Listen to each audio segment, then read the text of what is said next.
أو السيد والي جهة دكا العبدة السي عبد الفتاح الجوي، السادة رؤساء المجالس، الضيوف الكرام، عذرا إذا كنت سأقدم على غير العادة بتقديم الرسميات، لأننا نعيش في عائلة أسفية تحتوي هذا الكم الهائل من المحبين لأبنائها ولبناتها.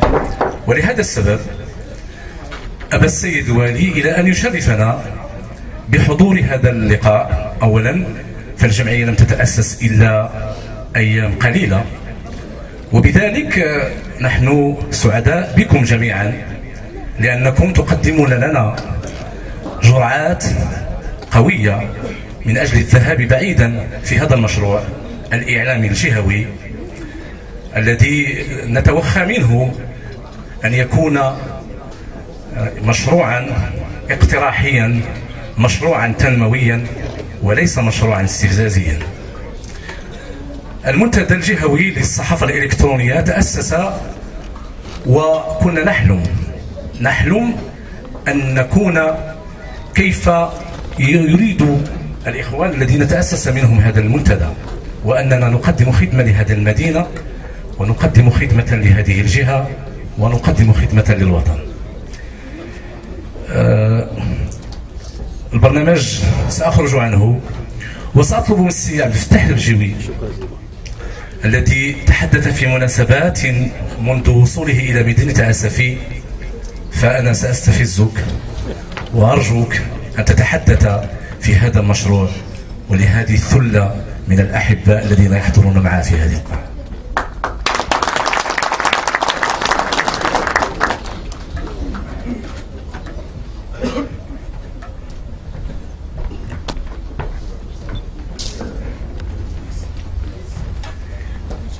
بسم الله الرحمن الرحيم.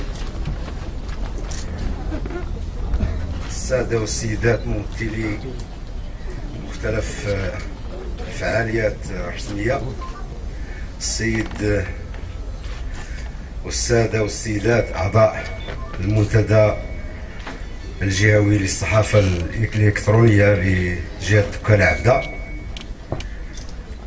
السادة والسيدات رجال ونساء الإعلام بمختلف مكوناته وتلاوينه، أيها الحضور الكريم، اللي تفاجأت بطلب إلقاء كلمة، وربما هذه المفاجأة يعني سارة ومقبولة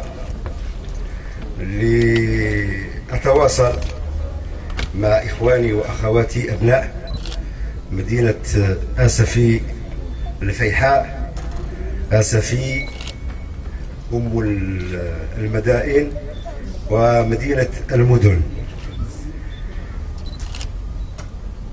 سعيد بأن أحضر معكم هذه الاحتفالية التكريمية المنظمة من طرف المنتدى الجهوي للصحافة الإلكترونية لفائدة وجوه وثلة من أبناء هذه المدينة والإقليم، والذين بصموا ببصماتهم المتميزة في المشهد الإعلامي منذ سنوات، وخصوصا ما بعد الاستقلال.